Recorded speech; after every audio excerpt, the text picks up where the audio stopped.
నమస్తే, welcome to TV. నేను మౌనిక.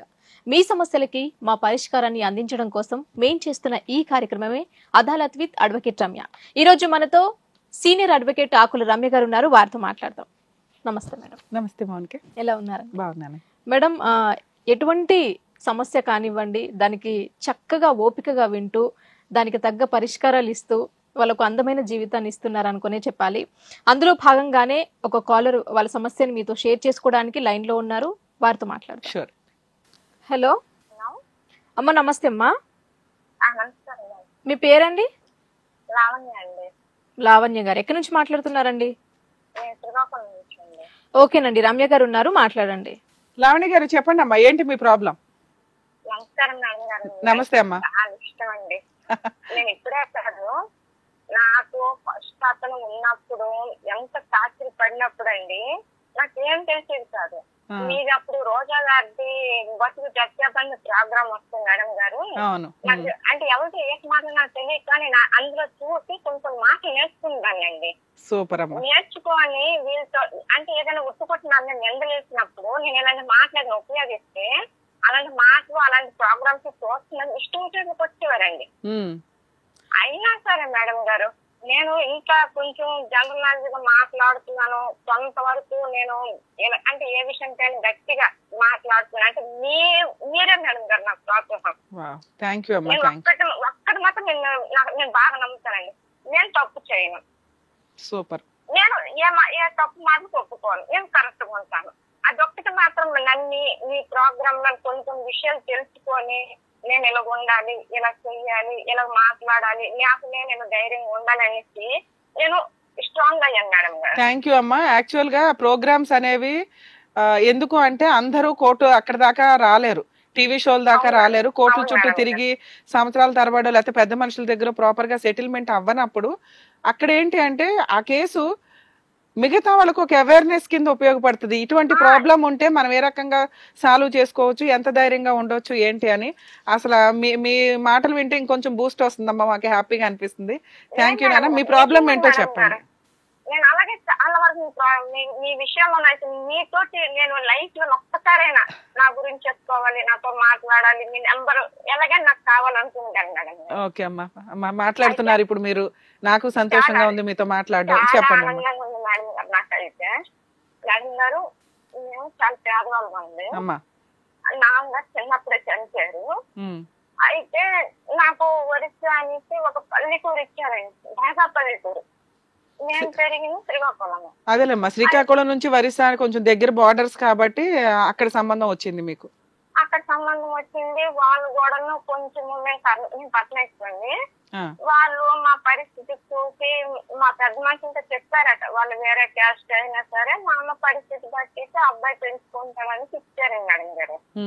అవి ఇచ్చేసిన మేడం గారు ఇచ్చిన మరొక రోజు నుంచేను వాళ్ళు నాకు అంటే నాకు కాదు మా అమ్మ వాళ్ళతో మీ అమ్మాయిని మీరు పట్టుకెళ్ళిపోండి.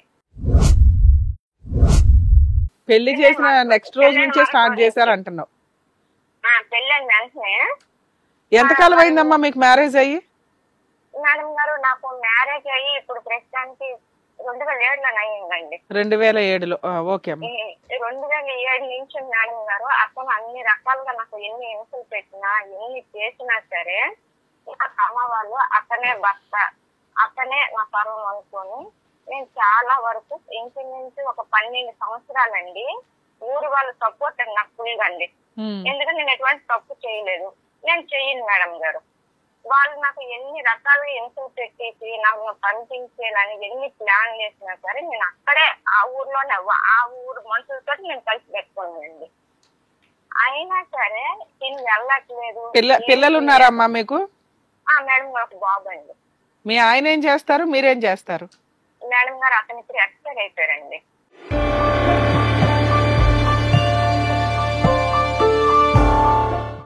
అతను చనిపోయాడా? చనిపోయారండి. ఓకే. 2018లో మేడం గారు. 2007లో పెళ్ళయింది, 2018లో చనిపోయాడు. బాబు ఎప్పుడు పుట్టాడమ్మా? బాబు పుట్టి ఎంత కాలం అవుతుంది? బాబుకి ఇప్పుడు నాకు 2007లోనే బాబు పుట్టాడండి. 2007 ఫిబ్రవరి 25 మ్యారేజ్ అయింది మేడం గారు. ఓకే అమ్మా. 2007 డిసెంబర్ లో బాబు పుట్టుంటాడు. ఓకే. అప్పుడు వెంటనేనండి మేడం గారు బాబు పుట్టాడండి. నాకు ఆ ఊరు తెలియదండి, వాడ తెలియదండి, ఏంటి తెలియదండి. ఆ బాబు నా బాబు కాదని తగు అడిగారండి. ఓర్ని ఆ రోజుల్లో మేడం గారు నా కొడుకు కాదు అంటే ఇతనికి కొంచెము కొన్ని రకాల ప్రాబ్లమ్స్ ఉండేవండి. ఎవరికి? మీ హస్బెండ్ కా బాబుగా? హస్బెండ్ కండి, బాబుకు కాదు. అతనికి ఏంటంటే కొంచెము ఆడంగోల్ టైప్ లో మాట్లాడడము, ఫోన్లు అలాంటివన్నీ ఎక్కువ అలవాటు అండి. ఓకే. అతని మీదే డౌట్. అతని మీద డౌట్ అయ్యి ఆ రోజుల్లోనే నాకు తెలుగు తెలియదు, మాట్లాడడం తెలియదు, ఏంటి తెలియదు, అలాంటి విషయాల్లో డౌట్ పెట్టేవాడండి. అదేలేమ్మా. ఇష్టం వచ్చిందో కొట్టడం చేయడం చేసేవాడండి. మీరు 2018 వరకు కూడా అతనితోనే కలిసి ఉన్నారా అలా తన్నులు తింటూ? అలాగే ఉన్నానండి. ఓకే. నేను అతనితో నేను అక్కడే ఆ ఊర్లోనే బతుకున్నాను. ఇప్పుడు నేను ఆ ఊరితో నా బాండింగ్ ఉందండి మేడం గారు. అలా ఎన్ని సంవత్సరాలు ఎప్పటిదాకా ఉన్నారమ్మా? 2018 లో ఆయన చనిపోయారు. మీరు కార్యక్రమాలు అవన్నీ మీరు చేశారా? ఏంటి మేడం గారు? ఆయన కార్యక్రమాలు అవన్నీ చేశారా మీరు? అన్ని నేనే చేశానండి. మా బావగారు గాని మా అత్తయ్య గారు గాని ఎవరు చేయలేదు. అసలు యాక్చువల్ గా చనిపోవడానికి కారణం కూడా మా అత్తయ్య గారండి. ఎందుకని? ఎందుకంటే వాళ్ళు నేను ఎప్పుడు ఎందుకు మేడం గారు వాళ్ళైతే మాకు ఇంట్లో నుంచి పంపించాలని మ్యారేజ్ దగ్గర నుంచి వాళ్ళకి మైండ్ లో ఉండేదండి. ఓకే అమ్మా, మ్యారేజ్ దగ్గర నుంచి ఉన్నారు. కానీ నువ్వు 10-15 ఏళ్ళు కాపురం చేసావు కదా అతనితో. 2018 వరకు అంటే 11 ఏళ్ళు అంత హెరాస్మెంట్ లోనూ నువ్వు కాపురం నిలబెట్టుకున్నావు. అప్పుడే వాళ్ళకి అర్థం అవ్వాలి, ఏం చేసినా ఈ అమ్మాయే మా కోడలు, ఈ అమ్మాయిని పంపించడం కుదరదు, మా అబ్బాయే మంచోడు కాదు, అనుమానిస్తున్నాడు, అనవసరంగా అనుమానించి ఆ పిల్లని హింసించాడు అని వాళ్ళు ఈ పాటికి రియలైజ్ అవ్వాలి కదా అప్పటికే. అంటే వాళ్ళు అవరండి మేడం గారు. ఎందుకంటే ఊరు మొత్తం వాళ్ళకి చెప్పినా కూడా వాళ్ళు అర్థం చేసుకోకపోయిన మనుషులు. ఓకే అమ్మా, అర్థమైంది మేడం గారు. అయితే ఏంటైంది, వాళ్ళు అసలు నాతో అసలు కలిసి ఉండేవారు కాదండి. కలిసి ఉండకపోయినా సరే నాకు అప్పటికి నాకు ఎక్కడ మేడం గారు 17 సంవత్సరం మ్యారేజ్ అయింది. నాకు 17-18 మ్యారేజ్ అయింది. అయినా సరే ఇతను నాకు ఎన్ని రకాలు పెట్టినా సరే నాకు ఏ దారి దిక్కు లేకుండా నేను అక్కడే అక్కడే ఉండి అమ్మ వాళ్ళు పోలీసులు అందరూ ఊరు మొత్తం మీరే తప్పు, అమ్మాయిలు ఎందుకు తప్పు చూపిస్తున్నారనేసి ఊరు మొత్తం హెల్ప్ చేసినా సరే వాళ్ళు అర్థం చేసుకునేవారు కాదు. అలాగా మేము డిస్కస్ మీద ఎలాగలా గుండేసి బాబుని మాత్రం నేను అమ్మ నుంచి వదిలించానండి. నా కొడుకు ఎక్కడే చదవాలి, ఎక్కడ ఉండాలి, అక్కడ వాతావరణంలో ఉండకూడదని. ఎక్కడ మీ అమ్మ వాళ్ళ ఇంటికి పంపించారు? పంపించానండి. అంటే పిల్లోడు చదువు అంతా ఏ ఇయర్ లో పంపించారమ్మా? అంటే ఎంత వయసు ఉంది అప్పటికి? బాబుకి 6వ సంవత్సరం అప్పుడే పంపించాను. 6వ సంవత్సరం నుంచి మీ అమ్మ వాళ్ళ ఇంటి దగ్గర చదువుతున్నాడు శ్రీకాకుళంలో. ఎందుకంటే మేడం గారు మాది నిత్యం గొడవలు. ఇప్పుడు నా పొజిషన్ నాకే తెలియదు. రేపు పొద్దున్న బాబు ఎట్లయితే ఆ పరిస్థితి నేను ఏటైతే అయ్యాను లెక్క మీద నేను బాబుకి ఎక్కడ తెచ్చాను. నువ్వేం చదువుకున్నావో చెప్పు. నేను 9th క్లాస్ చదివాను మేడం గారు. ఆ రోజుల్లో 9th క్లాస్ చదివావు. నాకేమీ తెలియదండి, మీ టీవీ షో చూసి నేర్చుకున్నానండి అంటావేంటి? నువ్వు అంత తెలివిగా అంత పర్ఫెక్ట్ గా ఉంటే చాలా జాగ్రత్తగా ఉన్నావు నాన్న. ఒక కాపురు నిలబెట్టుకోవడానికి నువ్వు ఎన్ని ప్రయత్నాలు చేయాలో అన్ని అంత జాగ్రత్తగా చేసావు. పిల్లోడి జీవితం నాశనం అవ్వకూడదని ఆ రోజుల్లోనే పర్ఫెక్ట్ డెసిషన్ తీసుకున్నావు. ఎందుకంటే నాకు పుట్టలేదు ఈ పిల్లోడు అనే వ్యక్తి దగ్గర ఆ పిల్లోడిని పెంచడం డేంజరే. పిల్లోడు చదువు డ్యామేజ్ అవ్వకూడదని అమ్మ వాళ్ళ ఇంటి దగ్గర ఉంచావు. పోనీ నువ్వు వచ్చేసావా హెరాస్మెంట్ పడలేక? అంటే కాపురం నిలబెట్టుకోవడానికి అక్కడే ఉన్నావు. క్యారెక్టర్ నాది కరెక్ట్ అని ప్రూవ్ చేసుకోవడానికి నువ్వు ఎంత నరకం పడాలో అంతా పడడానికి ఫిక్స్ అయ్యావమ్మా. ఒకసారి పెళ్లి అయినాక ఎలాంటి వాడన్నా ఆ వ్యక్తితో కలిసి ఉండాలి అని నువ్వు ఏదైతే ప్రూవ్ చేసుకున్నావో అది 100% అప్రిషియేట్ చేయదగ్గ విషయం. ఇందులో ఎవరో ఏదో అన్నారని కాదు, రమ్య గారు నమ్ముతున్నారు. డిసైడ్ అవ్వు. నేను ఎప్పుడైనా అదే చెప్తానమ్మా, క్యారెక్టర్ ఇంపార్టెంట్ అని. ఎవరికైనా క్యారెక్టర్ కరెక్ట్ గా ఉంటే ఎవరినన్నా తోలు తీసి ఆరయ్యొచ్చు. నువ్వు నుంచో పెట్టగలవు. నువ్వు అలాగే నుంచో పెట్టావు ఇప్పుడు అక్కడ మీ ఆయన్ని గాని వాళ్ళ కుటుంబ సభ్యుల్ని గాని. 2018లో ఏం జరిగింది? ఎందుకు చనిపోయాడు మీ ఆయన? అసలు రాను మేడం గారు అతనికి ఒక మెంటాలిటీ కుదిరిపోయింది మేడం గారు.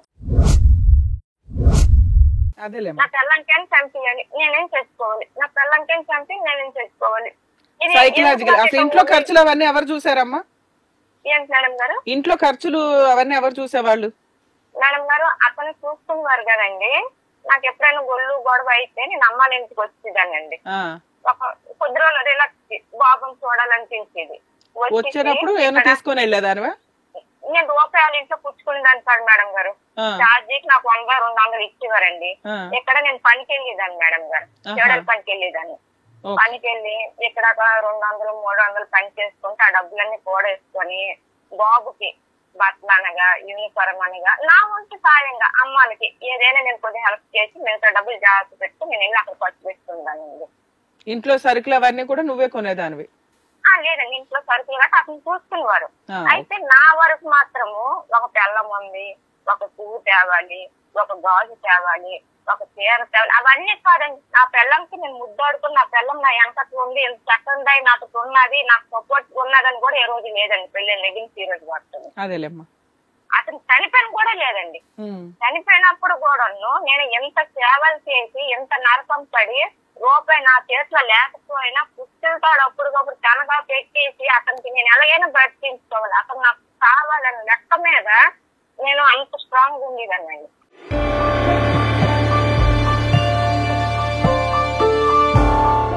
Very good. ఓకే, ఇంతకీ ఎలా చనిపోయాడు, ఏమైంది మీ ఆయనకి? మా ఆయన గారికి ఏటైందంటే వారు ఆ రోజు డిస్కషన్ వచ్చింది మేడం గారు. మాకు ఎప్పుడు డిస్కషన్ వస్తూనే ఉంటది, ఎప్పుడు గొడవలు వస్తూనే ఉంటాయి. వస్తాను సామాన్లు ఎప్పుడు వస్తుంటాయి మేడం గారు.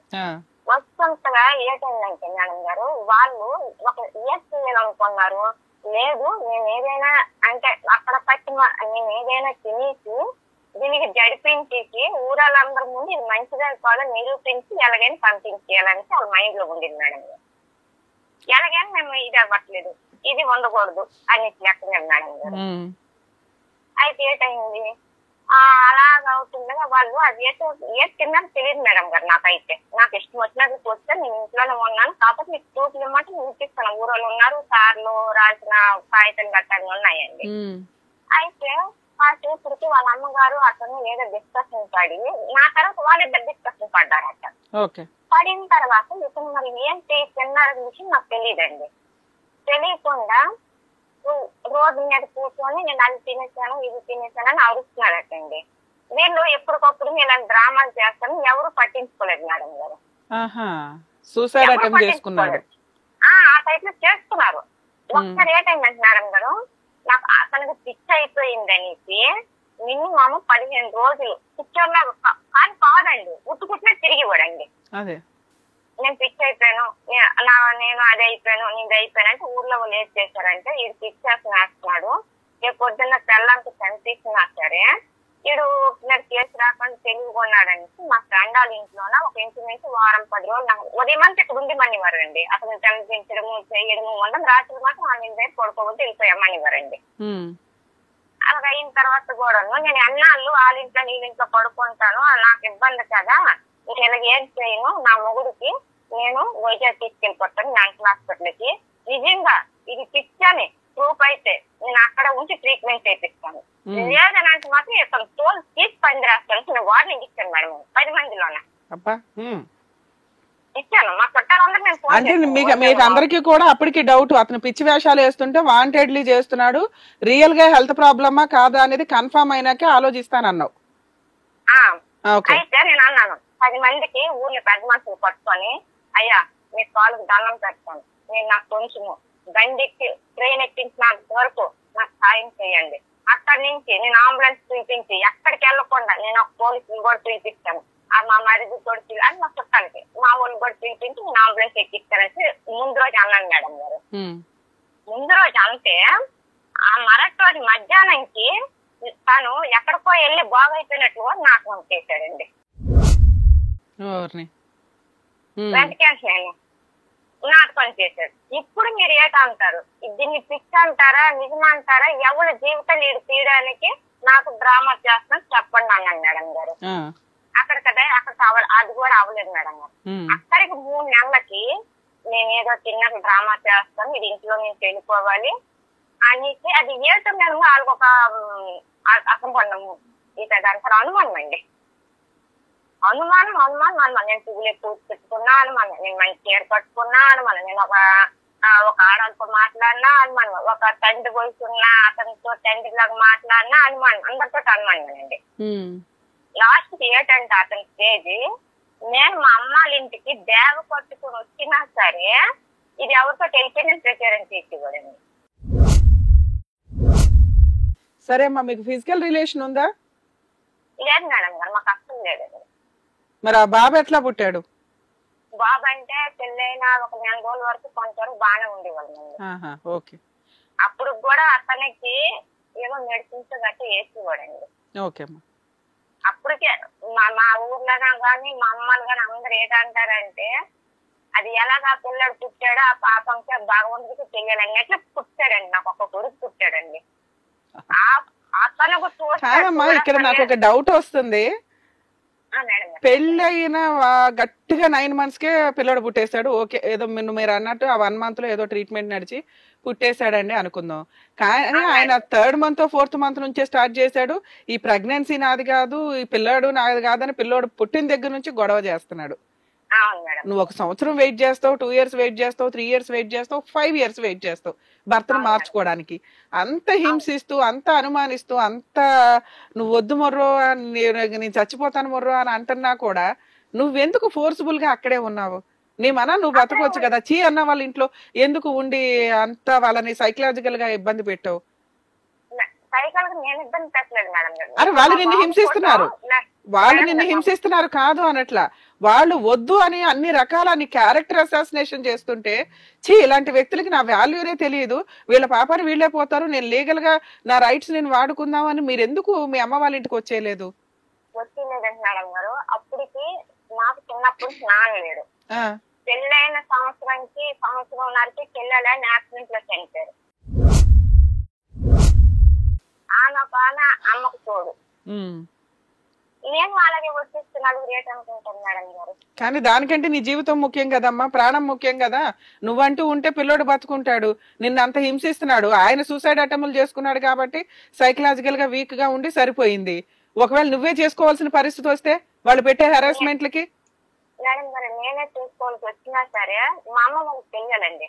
అలాంటి దుర్మార్గుడికి వెనక ముందు చూడకుండా నా పిల్లలకి ఇచ్చాను, నా పిల్లల పరిస్థితులు అయ్యింది అని మా అమ్మ వాళ్ళకి తెలియాలని నేను అక్కడ ఎంత పడి, మా అమ్మ వాళ్ళు కూడా మేడం గారు ఇంచుమించు ఒక 7-8 సంవత్సరాలు నాతో బిజారు పడి వాళ్ళు ఏంటన్నారంటే, అమ్మ నువ్వు ఉండాలంటే ఆడితో ఉండు, లేదంటే నువ్వు ఇంటికి వచ్చి మాతో కష్టపడు ఆ మొక్క అన్నారండి. Very good, very good. Okay అమ్మా. ఆ మొక్క అన్నారండి. ఆ రోజు ఏం జరిగింది? ఎంత ఖర్చు అయింది? ఎవరు పెట్టుకున్నారు మీ ఆయన చనిపోయేటప్పుడు? నేనే పెట్టుకున్నాను మేడం గారు. ఓకే, తర్వాత ఏంటి? నెక్స్ట్ ఏంటి? నెక్స్ట్ ఏంటంటే నేను పెట్టుకున్నాను మేడం గారు. నేను పెట్టుకున్నాను, అంత కార్యక్రమాలు అన్నీ అయ్యేవి. ఆ తర్వాత కూడా ఊర్లో నేను ఒక 2 సంవత్సరాల వరకు ఊరు పెద్ద మనుషులు అక్కడే ఉండమ్మా, నీకు ఏదైనా రావాల్సింది మేము ఇచ్చిస్తాము చేస్తామని అన్నారు. నేను వాళ్ళతో పాటు అక్కడే ఉన్నాను మేడం గారు. ఇప్పటికీ నేను వెళ్ళి వస్తుంటా, నా మంచి చెడ్డ వాళ్ళు చూసుకుంటారు మేడం గారు. ఓకే అమ్మా, చూస్తుంటారు ఇప్పటికి. అయితే ఇప్పుడు ఏంటంటే మేడం గారు, నాకు వేరే అతను మ్యారేజ్ చేసుకుంటానని చెప్పారండి. చెప్పిన తర్వాత అతనికి కొన్ని కష్టాలు, కొన్ని ఇంట్లో ప్రాబ్లమ్స్, మంచి చెడ్డ అన్ని ఉన్నాయండి. అన్ని ఉన్నాయి. నేను అతనికి సపోర్ట్ అన్ని విధాలుగా ఉంటున్నామండి. అతను ఎక్కడ వ్యక్తి? అతను ఆ ఊరు పక్క ఊరు వ్యక్తి మేడం గారు. ఒరిస్సాలోనే ఒకప్పుడు వీళ్ళందరూ అంటే మా ఆయన వీళ్ళందరూ మార్కెట్కి వెళ్ళినప్పుడు చేసినప్పుడు వీళ్ళందరూ మమ్మల్ని తెలియని వ్యక్తుల్లో మాట్లాడుకొని పరిచయాల్లాగా ఉండేవారు. అతనికి ఒక ప్రాబ్లం ఉండేది, ఆ ప్రాబ్లం క్లియర్ అయిన తర్వాత మనం చేసుకుంటానని డైరెక్ట్ గా మా అమ్మ వాళ్ళతో వచ్చి అడిగాడండి. ఎప్పుడు? ఏ సంవత్సరంలో? ఏ సంవత్సరం అంటే ఇప్పటికి 6 ఏళ్ళు అయింది మీ ఆయన చనిపోయి. అతను చనిపోయిన సంవత్సరం తర్వాత అడిగారండి. ఓకే అమ్మా. అతను చనిపోయిన సంవత్సరం తర్వాత అడిగితే అతనికి మ్యారేజ్ అయిందా? లేదు మేడం గారు, అతను మ్యారేజ్ అవ్వలేదు. అతను ఒక ఇబ్బందుల్లో ఉండేవాడు. ఇప్పుడు కొంచెం క్లియర్ అయ్యింది మేడం గారు. ఓకే అమ్మా. అయితే అంటే అప్పటికి నాకు ఇప్పుడు నేను ఏదనుకున్నానంటే, అమ్మో నేను అతను పెళ్లి చేసుకున్నానంటే రేపు పొద్దున్న మా బాబుకి ఏదైనా రావాల్సింది ఇవ్వకుండా పాడైపోతాడు, రేపు పొద్దున్న ఈ మనిషి వల్ల నాకు ఒక రూపాయి ఉండదు, వాళ్ళ వల్ల ఉండదు అనేసి నేను అక్కడి నుంచి కొంతవరకు నాకు రావాల్సిన ఇచ్చినంత నేను వెయిట్ చేశాను మేడం గారు. ఓకే అమ్మా. వెయిట్ చేసి ఎప్పటికైనా బాబు కొంటాను కదా మేడం గారు, పక్కన నా లైఫ్ నాకున్నా సరే అలాగనేసి నేను వెయిట్ చేశాను మేడం గారు. ఆ తర్వాత కరోనా ఇవన్నీ కంటిన్యూ రావడం అయింది మేడం. ఇతను నాకు మ్యారేజ్ చేసుకుంటాను చదువుతాను అని చెప్పడం మేడం గారు, ఇప్పటికి వచ్చి చేసుకోవట్లేదు, చల్లగా క్లారిటీ అయితే ఇవ్వట్లేదండి. ఇప్పుడు ఏంటంటున్నారంటే నేను చేసుకుంటాను, నువ్వు నా పక్క ఊరికి వచ్చి ఉండాలి అని అంటున్నాను. అంటే ఆ ఊర్లో కాదమ్మా, నువ్వు 2 years అక్కడ ఉన్నాను అంటున్నావు, తర్వాత మళ్ళీ మీ అమ్మ వాళ్ళ ఇంటికి వచ్చేసావా?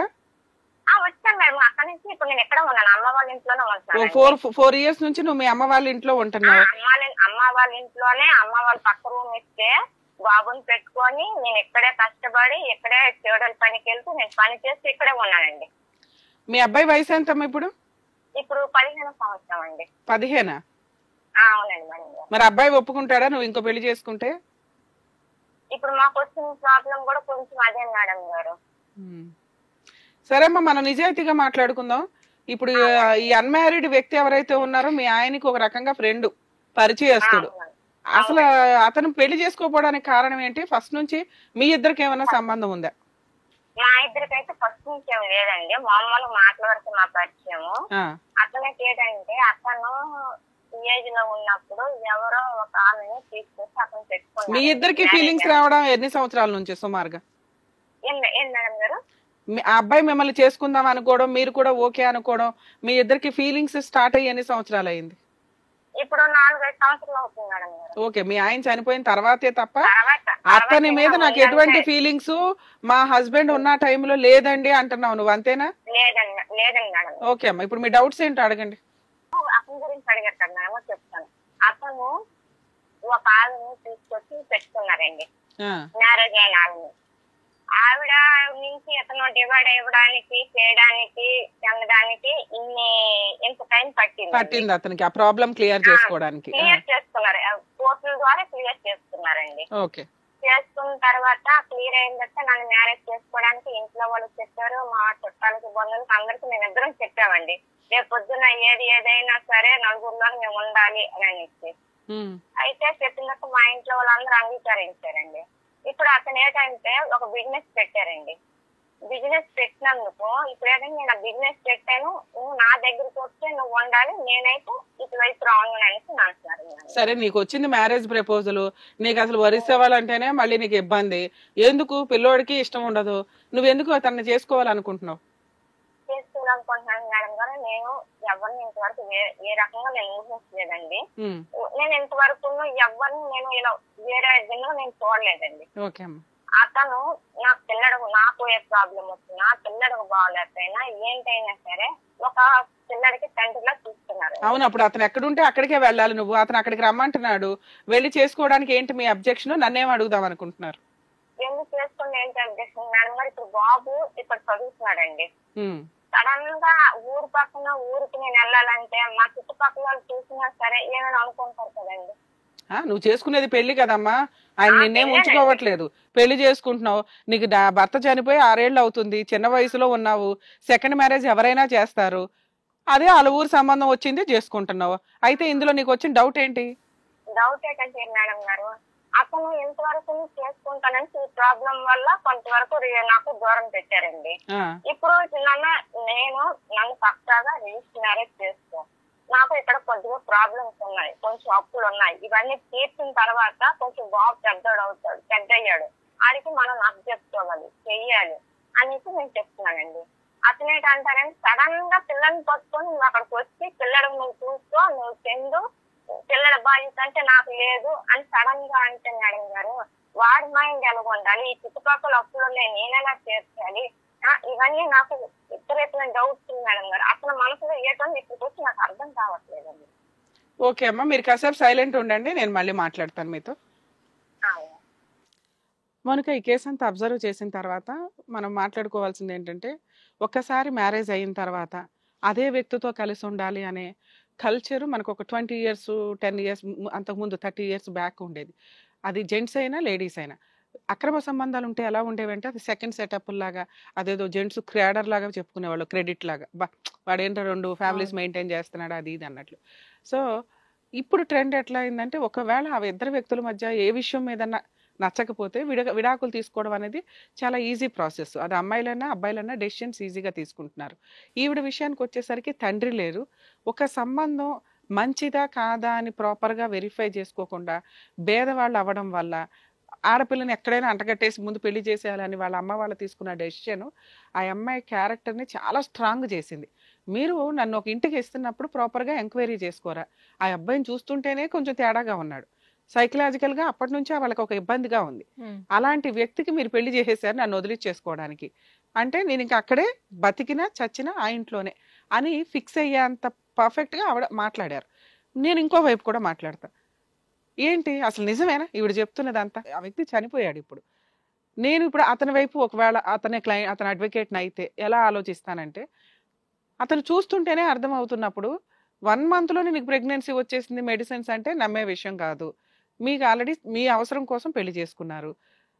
ఆ వ్యక్తి నా పిల్లోడు కాదు అని చెప్పిన తర్వాత క్యారెక్టర్ అసాసినేషన్. 17 years 15 years అంటే ఆయన ఆల్రెడీ 11 years 7 నుంచి 18 దాకా బతుకున్నాడు. 18లో చనిపోయాడు ఆయన సూసైడ్ అటెంప్ట్ చేసుకొని. ఆ 11 yearsలో నీ క్యారెక్టర్ అసాసినేషన్ చేస్తుంటే నువ్వు ఎందుకు ఉండాలా? సొసైటీ కోసమో పేరెంట్స్ దగ్గర నీ క్యారెక్టర్ ప్రూవ్ చేసుకోవడానికో ఉండడం వలన నువ్వు కరెక్టే, నువ్వు గెలిచావు, నీ క్యారెక్టర్ కరెక్ట్ అని ప్రూవ్ చేసావు. కానీ ఒక వ్యక్తికి సైకలాజికల్గా ఆల్రెడీ ఒక 10% 20% ఉన్న వ్యక్తి, ఒక ఇష్టం లేని వ్యక్తి ఫోర్స్ఫుల్గా ఆ ఇంట్లో ఉంటూ ఉంటే అది సైకలాజికల్గా చాలా దూరం వెళ్తుంది. సైకలాజికల్ అంటే పిచ్చెక్కి రోడ్ల మీద పడి తిరగడం పిచ్చోళ్ళు, వాళ్ళందరికీ తెలుస్తారు. సైకలాజికల్ ప్రాబ్లం అంటే సైకాలజిస్టులకి తెలుస్తారు, ఎక్స్పర్ట్స్కి తెలుస్తారు.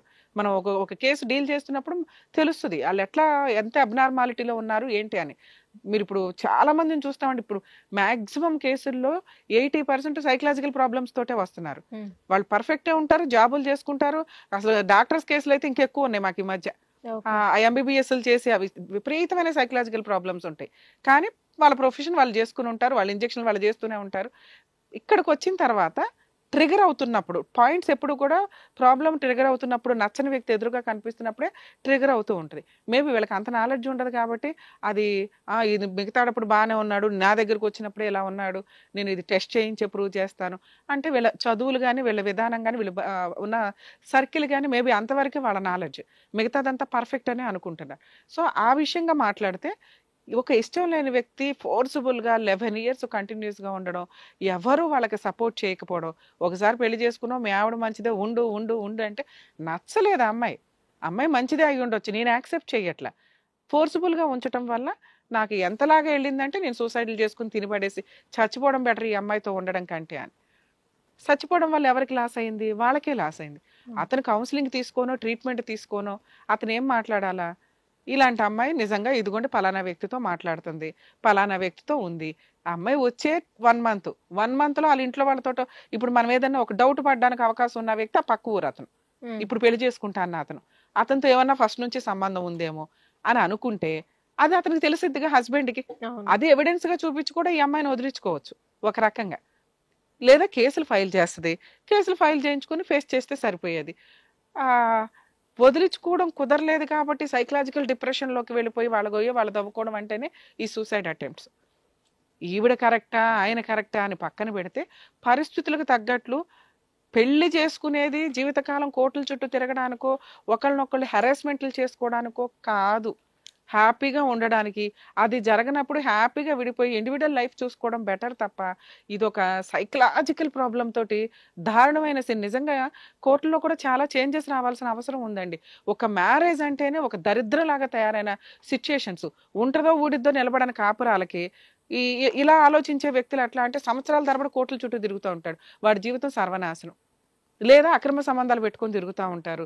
కోర్టులోకి వెళ్ళి అరే బాబు ఈవిడ ఎట్లాంటిది ఇతను ఇట్లాంటి వాడు అని చెప్పుకొని ఒక ఆర్డర్ తెచ్చుకోవాలంటే 3 to 5 years ఎగిరిపోద్ది మ్యూచువల్ డైవర్స్ కాకపోతే.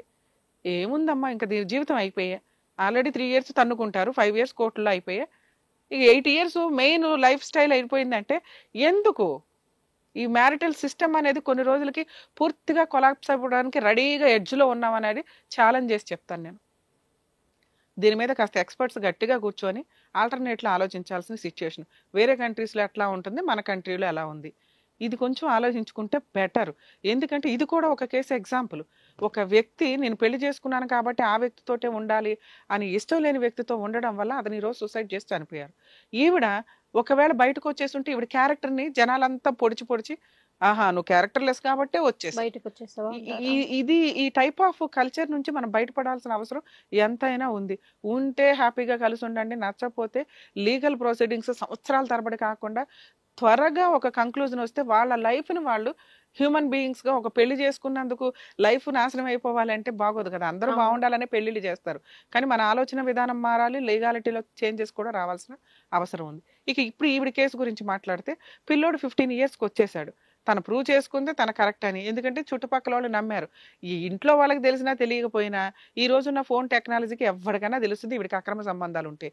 మనకి క్లారిటీ ఉంది ఆ అమ్మాయికి ఎటువంటి అక్రమ సంబంధాలు లేవు, ఎందుకంటే సొసైటీ తెలిసిపోద్ది. ఆ చుట్టుపక్కల వాళ్ళకి ఈవిడ ఎవరితో మాట్లాడినా, ఎక్కడికైనా వెళ్ళినా, ఎక్కడైనా ఫిజికల్ రిలేషన్ పెట్టుకోవాలన్నా, ఇంకో ప్రెగ్నెన్సీ ఇంకోటి ఏమీ రాలేదు, ఎక్కడ అబార్షన్లు చేయించుకోవాలి.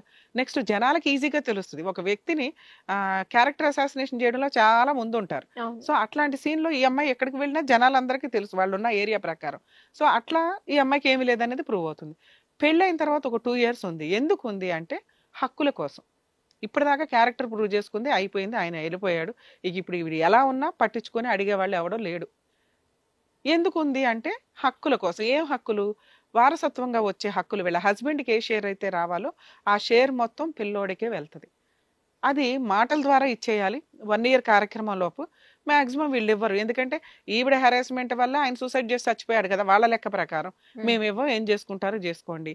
అప్పుడు పెద్దవాళ్ళు ఊరుకోరు కాబట్టి ఆ పిల్లని ఆల్రెడీ 15 ఏళ్ళు హింసించారు, జాలి ఇంకా ఆవిడకి ఇవ్వాల్సింది ఏదో ఇచ్చేసి పంపించండి అని ఆ రోజే సెటిల్ చేసుకుంటే బాగుండేది. కానీ అట్లాంటి టైంలో అది కరెక్ట్ టైం సెటిల్మెంట్కి. కానీ సగం మంది ఏం చేస్తారంటే మేమే కష్టాల్లో ఉన్నాం, మేమే బాధలో ఉన్నాం, కొడుకుపోయి కాబట్టి తర్వాత ఇస్తాం అంటే ఒక్కసారి తర్వాత అన్నారా అది జరిగే పని కాదు. ఎందుకంటే కోడలు అనే అమ్మాయి ఎప్పుడు కూడా మన ఆలోచన విధానాల్లో బయట అమ్మాయి కింద లెక్క, అందులోని ఇలా హెరాస్మెంట్ ఫీల్ అవుతున్న కేసుల్లో. సో ఆ పిల్లోడికి ఇవ్వాలా లేదనేది మా తదనంతరం ఇస్తామంటారు. అప్పటికి పిల్లోడు కూడా ఎక్కడో అసలు మర్చిపోతారు. సో వీళ్ళేదో కొంచెం రేపో పిల్లోడితోనూ తనతోనూ మెయింటైన్ చేశారు. ఇచ్చేవాళ్ళైతే మంచితనంగా ఓ 50% అన్నా ఇచ్చేయాలి. ఇప్పుడు వాళ్ళకి 100% ఏదో రావాలి. ఒక ఇల్లు, ఒక ఎకరం అనుకుందాం, ఒక ఇల్లు ఎకరం ఏదో ఒకటి ఇచ్చి మిగతాది మా తదనంతరం ఇస్తామంటే ఇప్పుడు వాళ్ళు తినడానికి, పిల్లడు ఫ్యూచర్కి, చదువుకి పనికొస్తుంది. వాళ్ళ తదనంతరం అంటే వాళ్ళు 100 ఏళ్ళు బతికితే ఈ పిల్లడు ఆల్రెడీ అప్పటికి 70కి వస్తాడు కదా. యూజే లేని సెటిల్మెంట్ల కింద లెక్క. ఇటువంటి కేసులో సెటిల్మెంట్లు ఇమీడియట్గా ఉంటేనే బెటర్ ఆ 1 year కార్యక్రమంలోపు. మరి ఇప్పుడు ఈవిడ డౌట్ ఏంటంటే నేను సెకండ్ మ్యారేజ్ చేసుకుంటే మా అబ్బాయికి ఆస్తి వస్తుందా రాదా? 100% వస్తుందండి. యాన్సిస్టర్స్ ప్రాపర్టీస్ మీద షేర్ చేసుకునే రైట్స్ కేసు వేసుకుని వాళ్ళు ఇవ్వకపోయినా, వాళ్ళు ఎవరికైనా అమ్మేసినా కూడా దాన్ని మళ్ళీ వెనక్కి తెచ్చుకునే రైట్స్ పిల్లోడికి ఉన్నాయి. పిల్లోడు అక్కడ పార్టీషన్ సూట్ ఫైల్ చేస్తే వస్తుంది, వాళ్ళు ఇచ్చినా ఇవ్వకపోయినా. వాళ్ళు ఇవ్వట్లేదు అనుకోండి, బాబు చేత పార్టీషన్ సూట్ వేయించడం బెటరు. బాబు మైనర్ కదండి అంటే బాబు తరపున తల్లి వేయొచ్చు. బాబు 18 years కంప్లీట్ అయి 19లోకి వచ్చిన తర్వాత తనే డైరెక్ట్గా వేయొచ్చు. ఈవిడ గార్డియన్గా కోర్టుల చుట్టూ అడ్వకేట్స్తో మాట్లాడుకుని తిరగటం వల్ల. మరి ఇప్పుడు తన డౌట్ ఏంటంటే నేను సెకండ్ మ్యారేజ్ చేసుకుంటే బాబు యాక్సెప్ట్ చేస్తాడా లేదా? 99% పిల్లలు యాక్సెప్ట్ చేయరండి, అందులోనూ మగ పిల్లలు. ఎందుకంటే వాడు 10 years లోపే కొంచెం ముదురుగా ఉంటున్నారు ఈ మధ్య. 15 years అంటే వాడికి అన్నీ తెలుసు. అన్నీ తెలిసిన వ్యక్తి ఒక కొత్త వ్యక్తిని ఫాదర్ కింద యాక్సెప్ట్ చేయడం అనేది జరిగే పని కాదు.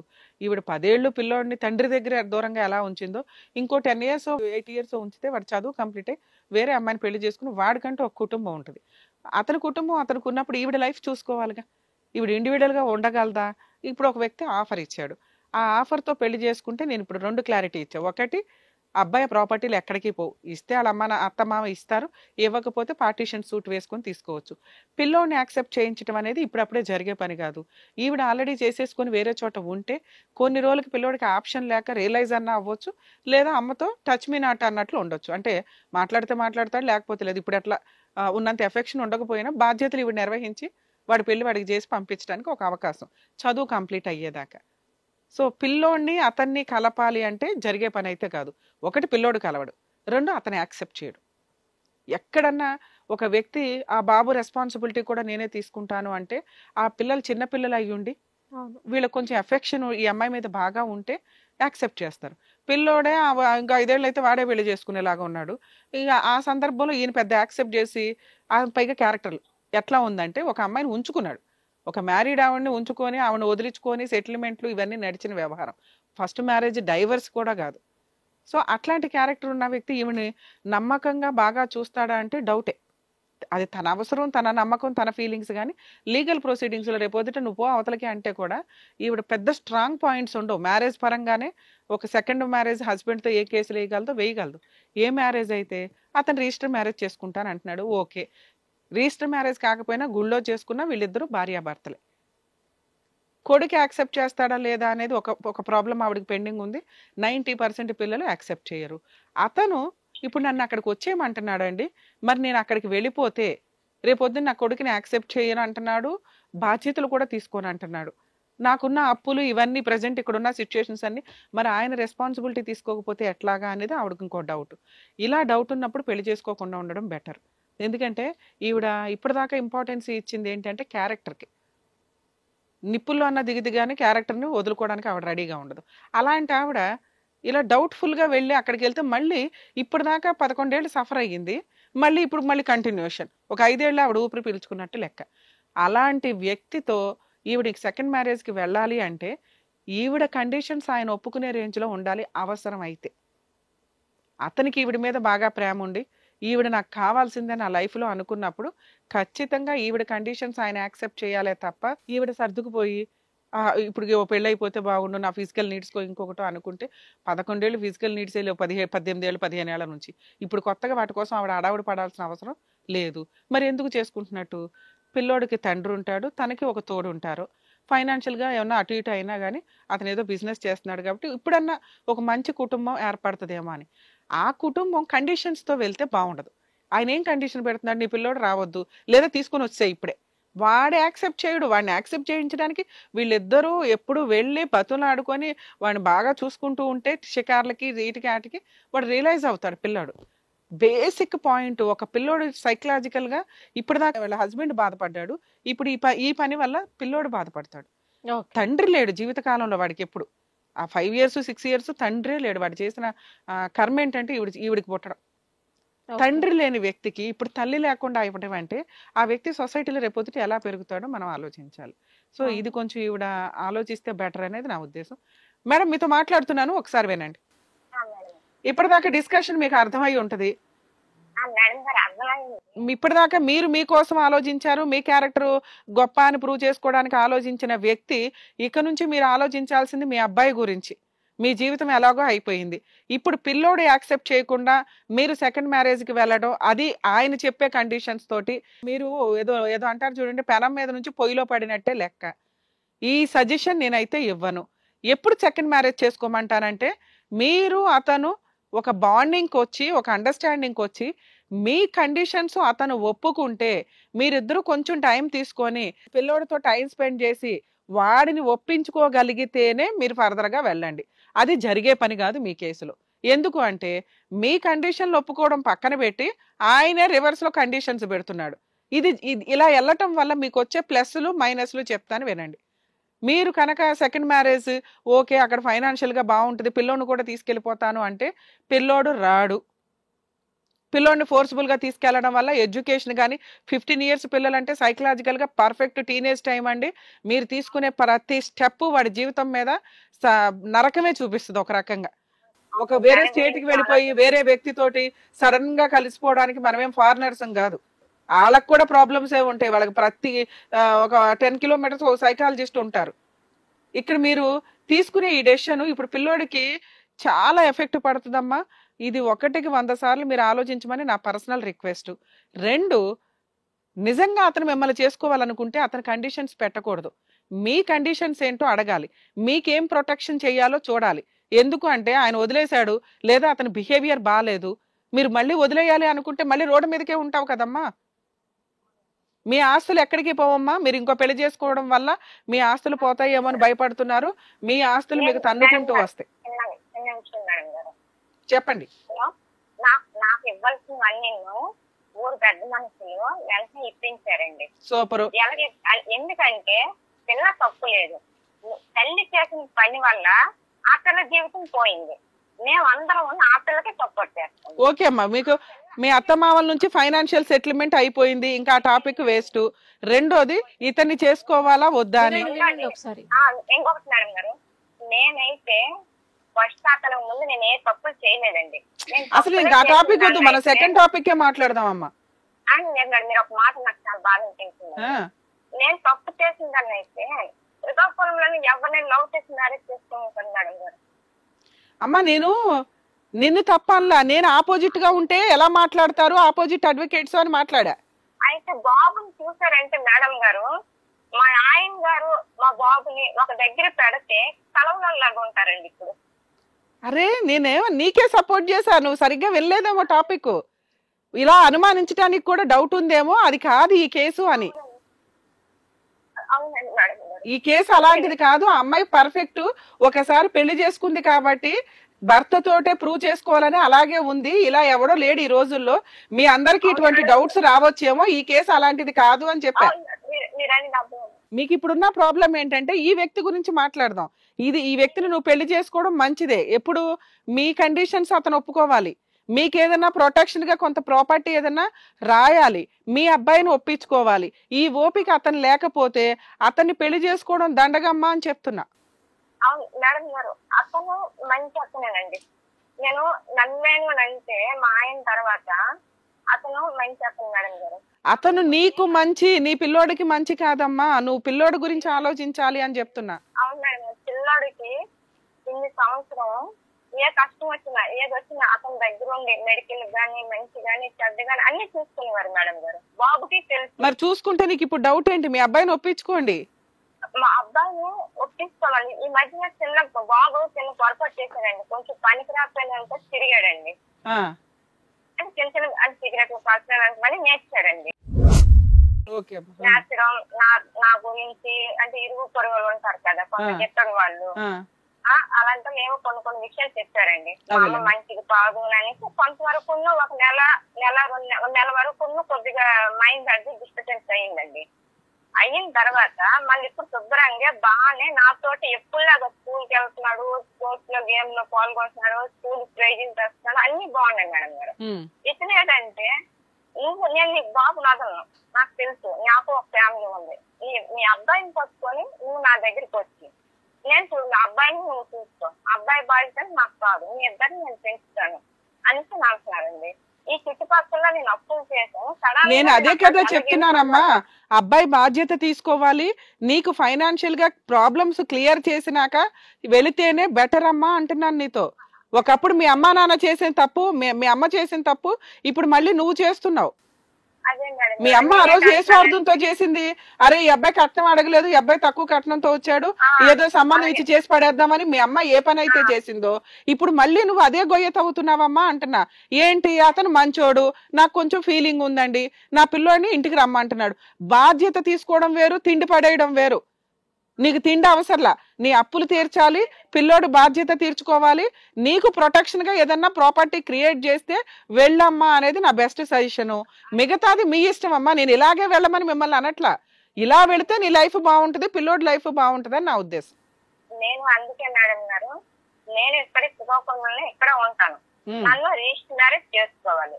నాకు ఉన్న ప్రాబ్లమ్స్ తీరినంత వరకు నువ్వు నాకు కరెక్ట్ అయినంత వరకు నువ్వు నాకు కరెక్ట్ నాకు తెలుసు. మా ఇంటి వాళ్ళకి మా చుట్టాలకి అందరికీ తెలియాలి. అవును, వెరీ గుడ్. అందరికీ నేను పరిచయం చేశానండి, మా మాయ వాళ్ళకి మా చుట్టాలకి ఇంట్లో. సరే నీ కండిషన్స్ ఆయనకి చెప్పమ్మా, ఆయన యాక్సెప్ట్ చేస్తే ఓకే అంటున్నాను కదా మేడం గారు. ఒకసారి మీరు కాల్ చేస్తారండి అతనికి కాల్ చేయాలా? ఒకసారి అతను అంటే నువ్వు అక్కడ ఉండాలి. మాట్లాడతాడా మరి? మాట్లాడతారండి. సరే మా నెంబర్ చెప్పండి. హలో సార్, సంతోష్ గారా మాట్లాడేది? నమస్తే సార్. లావణ్య గారికి మీరంటే చాలా ఇష్టం, మిమ్మల్ని ఎలా అయినా పెళ్లి చేసుకోవాలని. నేనంటే ఇష్టం కాదు, నేనంటే లావణ్యకి ఇష్టం కాదు, ఇద్దరికి ఇష్టమే. అదే డైలాగ్ నేను కంటిన్యూ చేయబోతున్నాను, ఈలోపు మీరే చెప్పారు. అతనికి కూడా నేనంటే చాలా ఇష్టం అండి, ఆయన మీద నాకు చాలా నమ్మకం ఉంది. కాకపోతే నాకున్న ప్రెసెంట్ ప్రాబ్లమ్, పిల్లోడు 15 ఏళ్ల పిల్లోడు కదా, వాడు ఇప్పుడే యాక్సెప్ట్ చేస్తాడు. ప్రాబ్లం ఏంటంటే అబ్బాయిని చెప్పండి సార్, ఒక్కడని చెప్పేసి అంటే ముద్దు చేసి వేరేగా ఆవిడ పెంచింది. అవును, గారంగా పెంచారు. రెస్పాన్సిబిలిటీస్ ఎవరు పట్టించుకునే వాళ్ళు లేకపోవడం వల్ల వాడు కొంచెం రౌడీ లాగానే తయారయ్యాడు. రెస్పాన్సిబుల్ లేదు మేడం, అలాగనకండి. వాళ్ళు పిన్ని గారు లావణ్య అలా పెళ్లి, నెక్స్ట్ వాళ్ళ అమ్మగారు బాగానే పెంచారు. ఓకే, లావణ్య గారు ఎప్పుడు ఎంటర్ అయ్యారో శ్రీకాకుళంలో ఆయన హస్బెండ్ చనిపోయిన తర్వాత అప్పుడు ఈవిడ ఏం చేసిందంటే ముద్దు చేసింది. అంతవరకు అబ్బాయి బాగానే ఉన్నాడు. ఓకే. ఈవిడ ముద్దు చేసేది నైట్ ఏం కావాలంటే అది 30 కావాలంటే 30, 50 కావాలంటే 50 ఇలా ఇచ్చి సిగరెట్ల అలవాటు, గంజాయి అలవాటు ఇలాగా అంటే 14 years అన్ని కూడా అలవాటు చేయించి అదేలేండి బయట కుర్రలతో తిరగడం. నెక్స్ట్ నేనేం చెప్పానంటే 9th class చదువుతున్నాడు, వినాయక చవితికి పంపించొద్దు, వినాయక చవితి నవరాత్రులు 9 రోజులు కూడా అక్కడ ఉండవలసిన పని లేదు, స్కూల్కి వెళ్ళని, స్కూల్ నుంచి రాని, కావాలంటే ఒక అరగంట గంట సాయంత్రం వెళ్ళని, అంతేగాని డే అండ్ నైట్ అక్కడే ఉండిపోయాడు 9 days, అంటే 11 days 9 days. నేను అది వద్దన్నాను, నేను చెప్పాను ముందే. ఎందుకంటే నేను ఒక అబ్బాయిని కాబట్టి అబ్బాయి ఫ్యూచర్ ఎలా ఉంటుందో దాని బట్టి నేను చెప్పాను. నెక్స్ట్ ఇంకోటి ఏంటంటే న్యూస్ పేపర్లు వేసాడు అబ్బాయి మార్నింగ్ 4:30, 5 లేచి, అది కూడా వద్దని చెప్పాను. అది స్టార్ట్ చేస్తే చదువు 0 అయిపోద్దని కూడా చెప్పాను. ఎందుకంటే మార్నింగ్ 4:30 లేకపోతే 4 o'clock ఇస్తాడు, 6:30, 7 అయ్యేసరికి పేపర్లు వేసి వస్తాడు, ఇంకేం చదువుతాడు సార్ మేడం, సాయంత్రం వచ్చి పడుకుంటాడు, స్కూల్కి ఎక్కవచ్చాడు. అలాగే స్కూల్ అంటే నిద్రపోతుంది, నిద్ర లేదని ఒక పూట ఎక్కొచ్చేవాడు స్కూల్, అలాగా స్కూల్ ఎక్కొచ్చాడు. నాకు 90%, 99% నేను మేడం ఒకటే చెప్తున్నాను, లావణ్య అంటే నాకు ఇష్టం. వాళ్ళ అబ్బాయికి ఆవిడ సరిగ్గా పెంచలేదు. అదేలేండి, అదే నేను చెప్తున్నాను. సరే, అదే ఆవిడ కూడా ఇప్పుడు మీ ఇద్దరిని అప్రిషియేట్ చేయాలి సార్. యాక్చువల్ గా ఆవిడ కూడా సేమ్ ఇవే డైలాగులు చెప్పింది. ఆవిడ మిస్టేక్ ఒక్క నిమిషం సార్, సంతోష్ గారు, ఆవిడ మిస్టేక్ ఆవిడ యాక్సెప్ట్ చేసింది. ప్రెసెంట్ పిల్లోడి సిచ్యుయేషన్ ఇట్లా ఉందండి, కానీ నాకు సంతోష్ అంటే ఇష్టం, ఆయన పెళ్లి చేసుకోవాలనుకుంటున్నాను. మా షోకి ఆవిడ ఫోన్ చేయడానికి కారణం ఏంటంటే యాజ్ ఏ అడ్వకేట్గా ఆవిడ లీగల్ సజెషన్ ఏం అడిగారంటే, అత్తని పెళ్లి చేసుకోవాలంటే రెండండి, ఒకటి ఆయన పిల్లోడిని తీసుకొని నన్ను అక్కడికి వచ్చేయమంటున్నాడు, నాకు అప్పులు ఉన్నాయి ఇక్కడ, ఒకటి ఆయన అప్పులు క్లియర్ చేసి మమ్మల్ని తీసుకెళ్ళినా. ఒక్క నిమిషం సార్, ఒక్క నిమిషం వినండి సంతోష్ గారు సార్, ఒక్క నిమిషం వినండి సార్. ఆవిడ రెండే పాయింట్స్ అడుగుతున్నారు. ఒకటి అప్పులు క్లియర్ చేసి మా ఇద్దరిని రమ్మన్నా మేము వెళ్తామండి, లేదా రిజిస్టర్ మ్యారేజ్ చేసేసుకోమానండి, నేను అప్పులు తీర్చేదాకా నన్ను ఇక్కడ ఉండనివ్వండి అంటున్నాడు. 20,000 రూపాయలు బర్నర్ గా నేను ఇచ్చాను. అది ఇచ్చింది కూడా అక్టోబర్, సెప్టెంబర్ లో ఇచ్చాను. కావాలంటే మీకు అది కూడా వాట్సాప్ పెడతాను. ఓకే. 1 year అంటే దగ్గర 1 year అయిపోయింది అనుకోండి. కాదు సార్, ఇప్పుడు ఆవిడకి ఏం అప్పులు లేవంటారా మీరు? ఆవిడకి అప్పులు ఉన్నాయంటే ఆవిడ ఇల్లు కట్టి అప్పులు చేశారు మేడం. అదే సార్, ఆవిడ ఏమంటుందంటే, నేను ఆయన మ్యారేజ్ చేసుకోవడానికి ఇష్టమేనండి, రిజిస్టర్ మ్యారేజ్ చేసుకుని నా అప్పులు తీరేదాకా నన్ను ఇక్కడ ఉండనివ్వండి అంటుంది. నాకు ఆర్థిక సమాధానం నాకు లేదని చెప్పాను. అవును, నాకు నువ్వు వస్తే చాలు. నేను ఏ ఫ్యాక్టరీ పెట్టానో, నేను నూడిల్స్ ఫ్యాక్టరీ పెట్టాను మేడం. సార్ మీరు చెప్తున్నది కరెక్టేనండి, నాకు ఇప్పుడు విషయం అర్థం అవ్వాలా. నేను నూడిల్స్ ఫ్యాక్టరీ పెట్టాను. నేను పార్ట్నర్షిప్ మీద 16 లక్షలు పెట్టాను మేడం. ఓకే. బర్నింగ్ 16 లక్షలు పెడితే అందులో 10 లక్షలు లోన్ ఉంది మేడం. ఆ 10 లక్షల లోన్ ఇప్పుడు నేను తీసుకోవాలా? నెక్స్ట్ 6,20,000 ఆల్రెడీ 5 లక్షల వరకు అప్పు చేసి ఆవిడ తీర్చాను మేడం. ముందు ఎవరు నా ఎఫ్ఐఆర్. సార్, ఇప్పుడు మిమ్మల్ని తీర్చమని అడగట్లా, ఆవిడ రెండే పాయింట్లు అడుగుతుంది. కావాలంటే నేను ఎక్కడ ఉన్నానో అక్కడికి 20 kilometers 30 kilometers నీకు కావాలని ఉంచుతాను. నేను అప్పుడు ఆవిడ అప్పులు తీర్చుకోవడం ఎట్లాగా? ఆవిడ అప్పులు ఆవిడ తీర్చుకుంటానంటుంది. ఇంకో సైట్ అమ్ముకోవాలి మనం. సరే సార్, ఓకే. మీరేమంటున్నారంటే, నన్ను పెళ్లి చేసుకోవాలనుకుంటే ఆవిడ అన్ని అప్పు ఏది లేదు. నాకు తెలిసి ఆల్రెడీ 40,000 50,000 ఆల్రెడీ పే అయిపోయింది. ఇంకో 50,000 ఉంటుంది 1 lakh లో. ఒక 50,000 పంచాయతీ ఇప్పుడు ఇదంతా. నెలకి 4,200 ఆల్రెడీ 2-3 సార్లు కూడా నేనే కట్టాను. ఇప్పుడు మాత్రం నేను కట్టలేకపోతున్నాను. ఒక 50,000 కదా సార్, మరి అదేదో క్లియర్ అయిపోతే అప్పులు తీరిపోతాయి కదా ఆవిడకి. నేను 50,000 కాదు మేడం, ఇప్పుడు రూపాయి కూడా ఇవ్వలేను మేడం.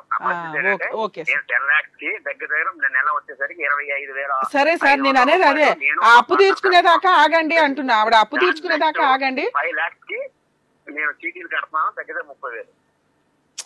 మిమ్మల్ని కట్టమని అనట్లేదు సార్, మీకు 2 ఆప్షన్స్. ఒకటి, మీరు కడితే మీరు అన్నట్లుగా ఇద్దరు ఇప్పుడే వచ్చేస్తారు, లేదా ఆవిడ అప్పు కట్టుకునేదాకా ఆగండి అంటుంది ఆవిడ. ఆగుతారు. ఓకే సార్, ఆవిడకి అదే ఇన్ఫార్మ్ చేస్తాము. థ్యాంక్ యూ అండి. ఉండండి, నేను నెలలోనో వారం రోజుల్లో ఒకసారి లేదా 15 రోజులకు ఒకసారి ఇలాగా నేను 3 times 4 times తిరుగుతాను. లేదన్నప్పుడు నీకు అంతగా ఇది ఉన్నట్టంటే నేను 30 kilometers నీకు ఉంచుతాను, వచ్చేది చెప్తాను. డైరెక్ట్ ఆన్సర్ చెప్పండి సార్. ఆమెడ అడుగుతున్నది నన్ను రిజిస్టర్ మ్యారేజ్ చేసుకోమనండి, నాకున్న అప్పులు ఏవైతే ఉన్నాయో అవి 1-2 months లోనూ. చేసుకుంటాను మేడం. ఒకటి మేడం, నేను రిజిస్టర్ మ్యారేజ్ చేసుకున్న తర్వాత నాకు ట్రాన్స్ఫర్ పెట్టకూడదు. హలో కట్ అయింది. యాక్చువల్గా అతను అదే చెప్పుకుంటూ వెళ్తున్నారు ఎక్స్ప్లెనేషన్. ఆవిడతో మాట్లాడు. లావణ్య గారు, ఇప్పుడు ఆయన ఏమంటున్నారంటే మీకున్నదే 50,000 అప్పులు, ఆ అప్పులు తీర్చుకొని మీరు ఆ తర్వాత పెళ్లి చేసుకుంటామంటే ఆయన వెయిట్ చేస్తారట. ఆయన అయితే అప్పులు తీర్చరు. మీ అబ్బాయి మీరు ఇమీడియట్గా అక్కడికి వచ్చేస్తేనే పెళ్లి చేసుకుంటారు. దీన్ని బట్టి మీరు ఆలోచించుకోండి అమ్మ. సో ఈ కేసు మనం ఆలోచిస్తే అండి క్లియర్గా అర్థమవుతుంది. ఒకప్పుడు వాళ్ళ అమ్మ చేసిన మిస్టేకు ఇప్పుడు ఈవిడ స్వార్థంతో చేస్తున్నట్టు లెక్క. ఏ రకంగా? అతను చాలా స్ట్రాంగ్గా మాట్లాడుతున్నాడు. ఆల్రెడీ ఒక ఆవిడతో టార్చర్ పడి ఉన్నాడు కాబట్టి చాలా తెలివిగా ఉన్నాడు అతను. ఈవిడ అవసరం కోసం మాట్లాడుతున్న విధానం. పిల్లోడి మీద ఎలిగేషన్స్ వేశాడు.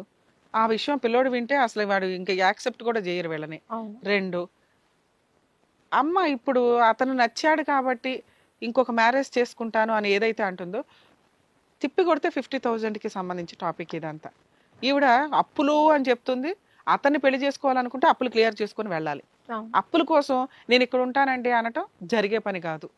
2, ఆయన చెప్పినట్టు విని వెళ్ళి కాపురం చేయగలిగితే చేయడం తప్ప ఆయన అప్పులు తీర్చడానికి క్లియర్ చేశాడు. పెళ్లి చేసుకున్నాక నన్ను హెరాస్ చేస్తే ఊరుకోనని క్లియర్ చేశాడు. ఈవిడ డెసిషన్ తీసుకుని అప్పులు క్లియర్ చేసుకుని వెళ్తుందా, ఆ అప్పులు క్లియర్ అయ్యేదాకా పెళ్లి చేసుకోకుండా ఆగిద్దా అనేది ఈవిడకున్న ఆప్షన్. ఇవి వినడానికి ఎట్లా ఉందంటే అంత పర్ఫెక్ట్, నాకు నచ్చినట్టే జరగాలనే ఈ మొండితనం క్లియర్గా కనిపిస్తుంది లావణ్య గారిలో. కొంచెం చేంజ్ అవ్వాలి ఆవిడ. ఏది నేను తెలుసుకున్నదే ఒక విధానం, నేను క్యారెక్టర్ ప్రూవ్ చేసుకోవాలి కాబట్టి ఆయన హింసిస్తాను, నేను ఇప్పుడు అప్పు తీరాలి కాబట్టి ఆయన వచ్చి నా మాట వినాలి అంటే ఇలాగే ఉంటాయి. సెకండ్ మ్యారేజ్లు కూడా మళ్ళీ కోర్టుల చుట్టూ తిరిగేలాగా, సైకలాజికల్గా ఇబ్బందులు పడేలాగా కొంచెం ఇవి చేంజ్ అయితే బెటర్ అన్న ఉద్దేశం. లేదా ఆ అప్పు తీర్చేసుకుని ఆయన నచ్చితే పిల్లోని కూడా ఒప్పించుకొని తీసుకొని వెళ్ళి పెళ్లి చేసుకోవడం బెటర్ ఆప్షన్. ఓకే రమ్య గారు, బాగా ఎక్స్ప్లెయిన్ చేశారు. Thank you.